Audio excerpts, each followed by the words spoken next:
प्रदेश Congress committee के वरिष्ठ नेता एवं आरटीडीसी के पूर्व अध्यक्ष धर्मेंद्र राठौड़ रविवार को अलवर पहुंचे।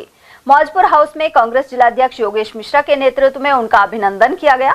इस दौरान राठौड़ ने पत्रकारों से बातचीत में आरोप लगाया कि मोदी सरकार विपक्षी इंडिया गठबंधन को तोड़ने में लग रही है, साथ ही धन बल से कई राज्य सरकारों को गिरा दिया है।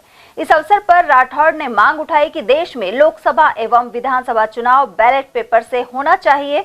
इसके पीछे उन्होंने वजह बताई कि चुनाव से पहले इंडिया गठबंधन का माहौल रहता है, लेकिन चुनाव परिणाम इसके उलट आता है।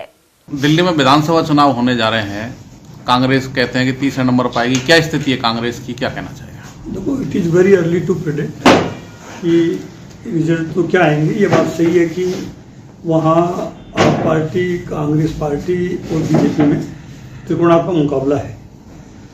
अब जो राहुल गांधी जी ने संघर्ष किया है, राहुल गांधी जी ने जो कहा है कि जिस ढंग से आरएसएस और बीजेपी से हमारी लड़ाई अब अकेली उनसे ही नहीं है, इंडियन स्टेट से भी लड़ाई है, क्योंकि सारी संस्थाओं का जो सरकारी एजेंसीज हैं उनका किस ढंग से मिसयूज हो रहा है, कैसा सीबीआई, ईडी और आईटी का आतंक है।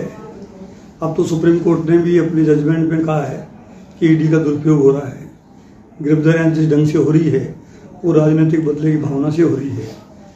डेमोक्रेसी खतरे में है, अघोषित आपातकाल की स्थितियां बन गई हैं। तो वास्तव में देश में बहुत ही चिंताजनक हालात है।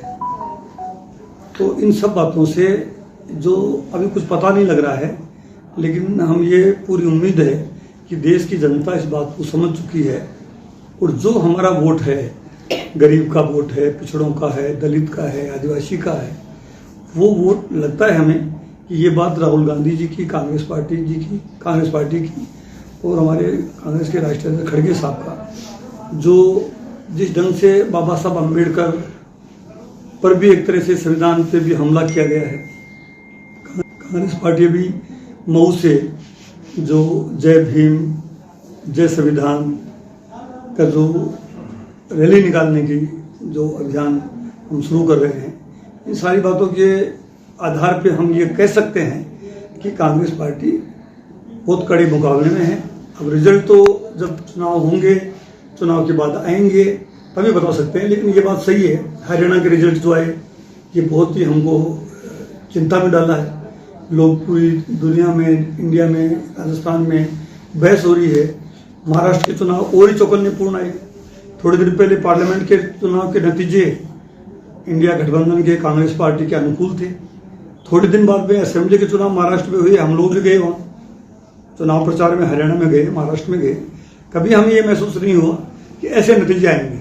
तो शंकाएं हो रही है कि क्या चुनाव आयोग जो है वो स्पष्ट नहीं कर पा रहा है या शंका को समाप्त नहीं कर रहा है, ईवीएम में गड़बड़ है या नहीं है। अगर मैं ये मानता हूं कि डेमोक्रेसी में चुनाव की प्रक्रिया पे संदेह होता है, तो संदेह को दूर करना इलेक्शन कमीशन की ड्यूटी बनती है। उधर इस दौरान विधायक दीपचंद खैरिया, गिरीश डाटा, प्रधान बीपी सुमन और विनोद कुमारी सांगवान, शिवचरण गुप्ता, रिपुदमन गुप्ता, विक्की चौधरी, नारायण छंगानी, डॉक्टर पायल चौधरी, साजिद खान और प्रशांत राजा आदि मौजूद रहे।